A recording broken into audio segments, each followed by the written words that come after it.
Master minds commerce చదవాలనుకునే 10th inter విద్యార్థుల తొలి ఎంపిక. నమస్తే. ఆంధ్రప్రదేశ్ మద్యం కుంభకోణానికి సంబంధించి విచారణలో రోజుకో షాకింగ్ విషయం బయటకు వస్తుంది. ట్విస్టుల మీద ట్విస్టులు కనిపిస్తున్నాయి. చెవిరెడ్డి భాస్కర్ రెడ్డి అలాగే వెంకటేష్ నాయుడు వీళ్ళిద్దరిని అరెస్ట్ చేశారు. రాజకేశ్వర రెడ్డి ఎప్పుడు అరెస్ట్ అయ్యాడు. ఈ కేసులో ప్రముఖ పాత్ర పోషించారు వీళ్ళు. అయితే వీళ్ళకు ఒక మీడియేటర్ ఉన్నాడు. వాళ్ళ ఆదేశాల మేరకు నడుచుకున్నటువంటి ఒక కీలకమైనటువంటి వ్యక్తి ఉన్నాడు. ఈ మద్యం స్కీమ్ను మొదటి నుంచి కూడా ఫాలోఅప్ చేస్తూ వాళ్ళకి సహకరిస్తున్నటువంటి వ్యక్తి ఉన్నాడు. అతన్ని అదుపులోకి తీసుకొని అతని వాంగ్మూలాన్ని రికార్డు చేస్తే సంచలనమైన విషయాలు బయటకు తీసుకొచ్చాడు. కట్టా ప్రణయ్ ప్రకాష్ అతని వాంగ్మూలం ప్రస్తుతం మ్యాజిస్ట్రేట్ ముందు రికార్డ్ చేశారు. ఎలాంటి సంచలన విషయాలు బయటకు వచ్చినాయంటే, మద్యం తయారీ కంపెనీల నుంచి, సరఫరా కంపెనీల నుంచి తీసుకున్నటువంటి ఆ లంచాలు మొత్తం, ఆ ముడుపులు మొత్తం కూడా ఎక్కడ దాచిపెట్టారు, తర్వాత ఏం చేశారు అన్నీ కూడా పూసగుచ్చినట్టు క్లియర్గా అధికారుల ముందు చెప్పేశాడు, కక్కేశాడు, మొత్తం ఒప్పేసుకున్నటువంటి పరిస్థితి ఉంది. ఆ ప్రణయ్ ప్రకాష్ తన వాంగ్మూలంలో ఏం చెప్పాడంటే, ఏదైతే ఈ ముడుపుల రూపంలో తీసుకున్న డబ్బుల్ని జగన్మోహన్ రెడ్డి గారి తాడేపల్లి ప్యాలెస్ ఉంది కదండి, ఆ ప్యాలెస్కి కూతవేట దూరంలో అత్యంత సమీపంగా ల్యాండ్ మార్క్ అపార్ట్మెంట్ అనేది ఒకటి ఉంది. ఆ అపార్ట్మెంట్లో 312వ ఫ్లాట్ నెంబర్ని ఆ ఫ్లాట్ని అద్దెకు తీసుకుని ఈ డబ్బులు మొత్తం కూడా అట్టపెట్టిల్లో చేర్చారు. ఆ ఫ్లాట్ని అద్దెకు తీసుకుంది ఇతనే, ప్రణయ్ ప్రకాష్. చెవిరెడ్డి భాస్కర్ రెడ్డి, రాజకేశ్వర రెడ్డి వీళ్ళందరూ, ప్రణయ్ ప్రకాష్ నువ్వు 312వ ఫ్లాట్ నెంబరు అక్కడ అద్దెకు తీసుకో, అద్దెకి తీసుకున్నాక మన వాళ్ళందరూ కూడా వచ్చి నీకు అట్టపెట్టెల్లో డబ్బులన్నీ ఇస్తూ ఉంటారు. ఈ మద్యం కంపెనీల నుంచి వచ్చినటువంటి డబ్బులన్నీ కూడా ఇవి ఆ రూమ్లో భద్రపరచు, జాగ్రత్తగా భద్రపరచు, తర్వాత మేము చెప్పినప్పుడు అవి మేము ఎవరికి ఇవ్వమంటామో అప్పుడు వాళ్ళకు అందజేయని చెప్పి చాలా క్లియర్గా చెప్పారు. అయితే ఈ డబ్బంతా కూడా ఎలక్షన్స్లో 2024 ఆంధ్రప్రదేశ్ ఎన్నికల్లో వైసీపీ అభ్యర్థులకు చేరవేయటం కోసం దాపెట్టారు. అంతకుముందు చాలా స్పష్టంగా రాజకేశ్వర రెడ్డి కూడా తన విచారణలో చెప్పారు, జగన్మోహన్ రెడ్డి ఆదేశాల మేరకే మద్యం కంపెనీల నుంచి మేము కమిషన్లు తీసుకున్నాము. ఎన్నికల్లో మన అభ్యర్థులకి లాభం కలిగే విధంగా, మన పార్టీకి ఫండ్ రూపంలో ఉపయోగపడే విధంగా ఈ డబ్బులు మనం ఉపయోగించాలని చెప్పి జగన్మోహన్ రెడ్డి గారు నాకు చెప్పారంటూ రాజకేశ్వర రెడ్డి కూడా గతంలో విచారణలో ఒప్పేసుకున్నాడు.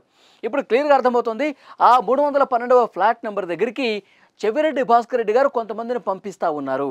ఈ ప్రణయ్ ప్రకాష్ అనే వ్యక్తి ఏదైతే అట్టపెట్టెల్లో డబ్బులు వచ్చినాయో వాటన్నిటినీ కూడా ఆ మనుషులకి ఇచ్చి వైసీపీ అభ్యర్థులకు అందజేసిన పరిస్థితి ఉంది. దాదాపు 500 నుంచి 700 కోట్ల రూపాయల వరకు ఈ 312వ ఫ్లాట్ నెంబర్లో భద్రపరిచినటువంటి ఈ సొమ్ముని వైఎస్ఆర్ కాంగ్రెస్ పార్టీ అభ్యర్థులకు ఎన్నికల్లో గెలవటం కోసం ఉపయోగించారన్నది చాలా క్లియర్గా ఒప్పేసుకున్నాడు.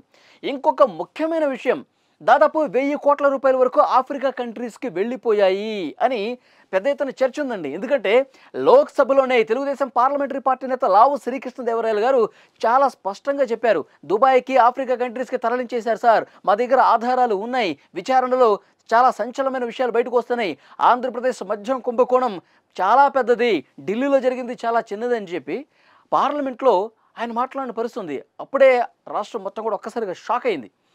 ఇప్పుడు బయటకు వస్తుంది ఆఫ్రికా కంట్రీస్కి ఏ మేరకు తరలిపోయాయన్నది. టాంజానియాలో, ఆఫ్రికా కంట్రీస్లో జింబాబ్వే కావచ్చు, టాంజానియాలో ఇనుప ఖనిజం పరిశ్రమను ఏర్పాటు చేయాలని పెద్ద ఎత్తున ప్రయత్నాలు జరిగాయి. చెవిరెడ్డి భాస్కర్ రెడ్డి, రాజకేశ్వర రెడ్డి, తర్వాత వెంకటేష్ నాయుడు, చెవిరెడ్డి మోహిత్ రెడ్డి వీళ్ళందరినీ తీసుకొని ఈ ప్రణయ్ ప్రకాష్ అనే వ్యక్తి ఆఫ్రికా కంట్రీస్కి, ఈ దేశాలకు తీసుకెళ్లారు. అక్కడ ఇనుప ఖనిజం పరిశ్రమకు ఏర్పాటుకు ఎక్కడ సాధ్యాసాధ్యాలు ఏ విధంగా ఉన్నాయి, ఎక్కడ ఏర్పాటు చేస్తే బాగుంటుంది, అక్కడ ఉన్నటువంటి అధికారులతో భేటీలు నిర్వహించడం, ఇవన్నీ కూడా పలు దఫాలుగా జరిగింది, నేనే వాళ్ళని తీసుకెళ్లాను అని చాలా స్పష్టంగా ప్రణయ్ ప్రకాష్ అనే వ్యక్తి చెప్పేశాడు. అంటే మద్యం కుంభకోణం ద్వారా తీసుకున్నటువంటి డబ్బుల్ని విదేశాల్లో పెట్టుబడులు పెడతా ఉన్నారంటానికి ఈయన ఆధారం దొరికేసింది. ఎందుకంటే అధికారులు కూడా మీరు ఏ రోజు ఆఫ్రికా కంట్రీస్కి వెళ్ళారు, ఆ ఫ్లైట్కి సంబంధించిన డీటెయిల్స్, తర్వాత ఎన్ని రోజులకు మళ్ళీ ఇక్కడికి వచ్చారు, అక్కడ ఎవరెవరిని కలిశారు, ఈ డబ్బులన్నీ కూడా ఆఫ్రికా కంట్రీస్కి ఎంత మొత్తం తరలించారు, దుబాయ్కి ఎంత మొత్తం తరలించారు. ఎందుకంటే ఇతను ఎక్కువగా దుబాయ్లో ఉంటాడు. దుబాయ్ నుంచి నేరుగా ఆఫ్రికా కంట్రీస్కి మళ్ళీ హైదరాబాద్ రావటం. సో ఈ వ్యవహారం జరిగిందనమాట. ఎప్పుడైతే కూటమి ప్రభుత్వం ఏర్పడిందో, ఎప్పుడైతే వైఎస్ఆర్ కాంగ్రెస్ పార్టీ ఓడిపోయిందో అప్పుడు రాజకేశ్వర రెడ్డి హైదరాబాద్లో ఉన్నటువంటి తన కార్యాలయానికి పిలిపించుకున్నాడంటే ప్రణయ్ ప్రకాష్ని. చెవిరెడ్డి భాస్కర్ రెడ్డి, కేసిరెడ్డి ఈ ప్రణయ్ ప్రకాష్ని పిలిపించుకొని మనం ఓడిపోయాం కాబట్టి మనం జాగ్రత్తగా ఉండాలి, నీ ఫోన్లు ఏవైతే ఉన్నాయో పూర్తిగా నాకు అందజేయి, నాకు సరెండర్ చేయి, 3 లక్షల రూపాయలు నీకు తీసుకో, ఫోన్లు కొత్త ఫోన్లు కొనుక్కో, నువ్వు వాడినటువంటి ఫోన్లన్నీ కూడా నాకు ఇవ్వు అని చెప్పి తీసుకొని on the spot Pranay Prakash ఫోన్లన్నీ కూడా ధ్వంసం చేశాడు రాజకేశ్వరరెడ్డి. తర్వాత ఎప్పుడైతే రాజకేశ్వరరెడ్డి ప్రమేయం ఉందని చెప్పి కథనాలు వస్తున్నాయో, కూటమి ప్రభుత్వం ఏర్పడిన తర్వాత మద్యం స్కామ్లో రాజకేశ్వరరెడ్డి ఉన్నాడు అని చెప్పి పెద్ద ఎత్తున చర్చ జరిగిందో, మీడియాలో కథనాలు వచ్చాయో, సార్ మీ పేరు ఇప్పటికే చాలా వరకు పేపర్స్లో వస్తుంది, టీవీలో వస్తుంది, నాకెందుకో భయంగా ఉంది సార్ అంటే, ఏం భయపడాల్సిన పని లేదు, నువ్వు ఫస్ట్ దుబాయ్ వెళ్ళిపో, కొన్ని రోజులు దుబాయ్లో ఉండు, మేము చెప్పే వరకు అన్నారు. తర్వాత కొన్ని రోజులు దుబాయ్లో ఉన్నాడు, తర్వాత మళ్ళీ వచ్చాడు, మళ్ళీ వెళ్ళిపోదామన్న క్రమంలో ఈ ప్రణయ్ ప్రకాష్కి సిట్ నోటీసులు ఇచ్చింది, విచారణకు పిలిచింది.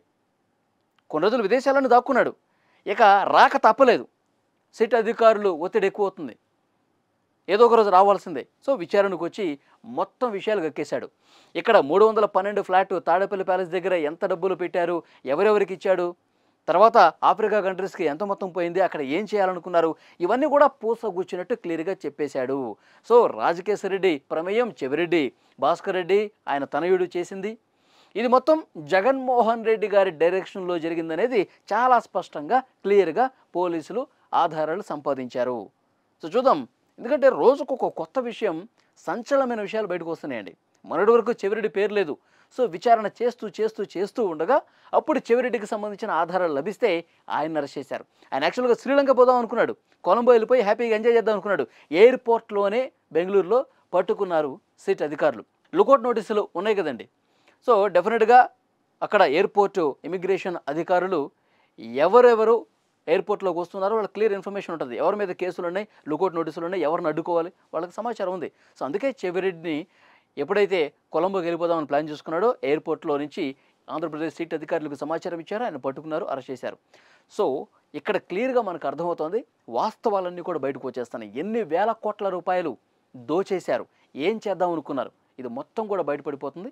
రేపో మాపో కీలక సూత్రధారులు ఎవరు ఆదేశాలు ఇచ్చి స్కామ్ చేశారో వాళ్ళు కూడా అరెస్ట్ కాక తప్పదు.